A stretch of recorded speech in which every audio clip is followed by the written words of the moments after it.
I love fingerboarding, and I'm sure most of you guys do too. But there are a few things that I hate. Well, maybe not hate, just that I don't like or think that they're dumb. And I'm going to be listing 10 of those things, so let's get into it. Alright, I'm starting off strong with maybe a bit of a controversial take. Now, I don't skate, and I know some people who skate can appreciate it more, but since I don't really have, anything to appreciate about it, I don't like it.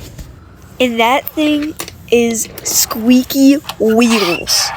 I'm fine with a little bit of squeak, but if you barely turn and your thing is ear rape hella loud, I don't want to hear it. But squeaky wheels, it just gets to a point where it's just annoying. I know some people like it because it's more realistic. Again, I've never made wheels squeak on a skateboard because I can barely ollie, so I don't really understand the appeal. And I think it's super dumb when people are flexing how squeaky their wheels are and just ear raping everybody. Stop. And this video is not meant to offend anybody. This is just my opinions. You can just take everything with a grain of salt. It's my opinion, it's not yours. If you don't like it, that sucks for you. Alright, number 2 on this list are super loose bushings. Now, when I say super loose bushings, I'm not talking about normal bushings. I'm talking about the slush coat rattlers. You set your deck on the table and the trucks just start wiggling around. If your trucks are on the verge of falling off, why the hell are you riding them like that? How are you good at riding your trucks that loose? I mean, it's personal preference, but if I set your deck on the table and your thing is getting wheel bite without me even touching it, I think you have a bit of a problem. One time I rode somebody's setup like that, and I was like, dude, did I break your trucks? And he was like, what do you mean? And I'm like, dude, it's getting wheel bite and I'm not even touching it. And he was like, oh yeah, it's supposed to be like that. And that guy is absolutely crazy. I'm talking, he could do 360 inward heels. But I just don't understand how you can ride like that. Me personally, I prefer actually secure trucks, and I like medium to tight bushings. I know nobody rides tight bushings, but it's just personal preference at the end of the day. Alright, number 3 on the list is gatekeeping. Bro, oh my god, gatekeeping pisses me off so much, especially as a beginner when you don't have connections with people. I've been trying to figure out how to make 3D printed wheels, and nobody will say how. It's not I'm asking for an exact formula. It's just how do you sand it? What? It's just it's not just making things too. I've seen people gatekeep how to do tricks because it's unknown. I have an architect flip, which I like to do, and nobody knows how to do it, and I'm eager to share with people so they know how to do it. I always teach people. I would never gatekeep a trick. Are you serious? And the same thing with basic processes. I made a video about how I make decks, and some people keep that a secret, and I think it's kind of weird.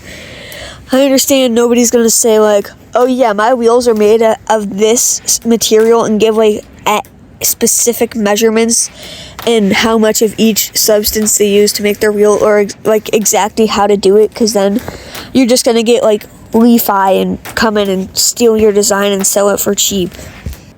But if you're gatekeeping certain creators who are really good, certain companies, it's just, bro, stop.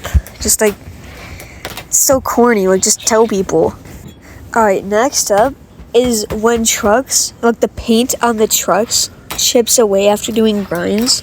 If I wanted green trucks and the green fades away, why would I buy the green trucks if it's just going to turn into normal metal color after a month of using it? Figure out how to keep your paint on there. Maybe, I'm not a truck specialist. I don't know if this is possible to do. But, if there's a way to, maybe dye the metal of the hanger green or red or whatever, can companies please start doing that? I do not want, half of my truck red and half of it silver. It just looks so bad. I know some companies, they do that, and some companies are bad. Some companies will, fade away over time, which I do honestly expect. But, especially with the budget trucks, and obviously they're budget for a reason, but they just fade away. The color of it fades away so fast.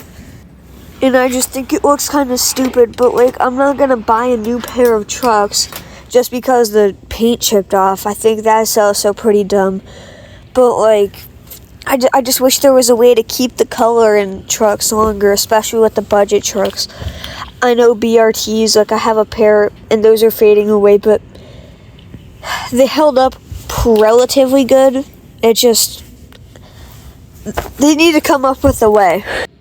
Alright, next up is when companies sell products that are dysfunctional.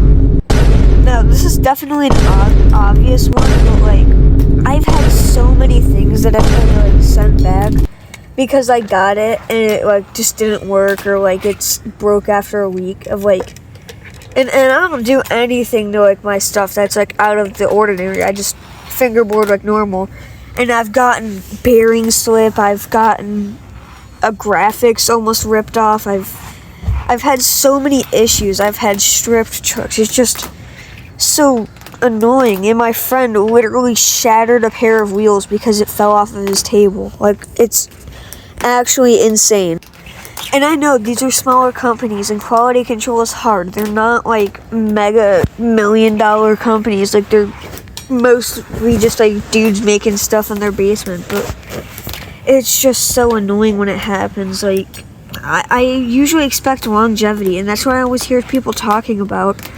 But like, I've had pairs of trucks that stripped within 5 months. I've had just such like dumb things that happen to things that typically have a good reputation.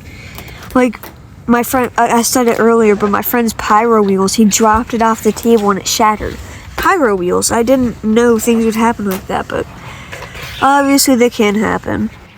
Again, I know it's so hard to run a business and like get everything under control, but I mean, companies will learn, it takes time. So I just wish the best for the companies. Alright, next up on the list, again, another kind of obvious one, but some people do not listen, and that is hating on new fingerboarders. The amount of times that I'll see a beginner fingerboarders clip, which like, it's not the best, maybe it wasn't clean, but, and you go to the comments, and then there's just like people who are good fingerboarders, I'll give them that, and they're just shitting on the kid. Like, yeah, his wasn't the perfect, but he's a beginner, like, and they're not like giving him constructive criticism, they're just saying he sucks, and it's just such like so toxic. Like, why do people do that? And I know that's like a very small percentage of people, but I feel like when that happens, it's always like the whole comment section, and it just feels so bad. So I always, whenever I see that, I always try to put a positive comment. But I mean, if you're doing that, like, you need to stop. Like, it's so rude and just like not helpful at all. Number 6 on the list is when obstacles are super small. Obviously, these obstacles are going to be small because they're for tiny skateboards, but if an obstacle is below 2 fingerboards long, it is way too small for me. For example, if I'm trying to do a kickflip 50-50 kickflip off, and the rail is under 2 boards, let's say it's 1.5 boards long, and I land in the middle, I have no time to pop off, and it's just really hard. So the way to combat this is by landing on the rail, stopping, and then doing a trick. But then it looks sloppy, so I don't like that. So it's just like, I feel like there's no way for me to get clean tricks on smaller rails, or just obstacles in general. And then with long rails, I could do a kickflip 50-50, and then I do a kickflip to another 50-50, and then another kickflip off. So I can do like tricks, grinds, tricks into the same grind, and then tricks out. I feel like that's nice. And then obviously the most infamous example of this is the tech deck pyramid thing. Now I could go on and on about how bad this obstacle is, but honestly it's not like horrible, but it definitely could use some work. Like, obviously the rail, it is extremely small. I can barely 50-50 on it. As you can see, my truck's just like super sloppy. And you can see me like stopping up there so I have enough time to reposition to get my tricks going off of it. And then just like the ramp is kind of steep, but that's not as bad. It's just like mainly focusing on the rail, and rails like that I just can't do. I just really need my obstacles 2 boards long or longer. Like the Jersey barrier in the background that you see, that is the perfect length. I've run into this issue a lot while making DIY rails, specifically the Dollar Tree one. This one isn't as bad, it's still a lot of fun, but I just wish it was longer.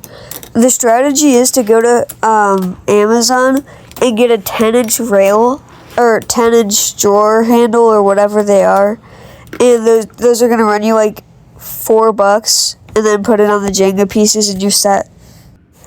Alright, number 7 on the list is dirty wheels.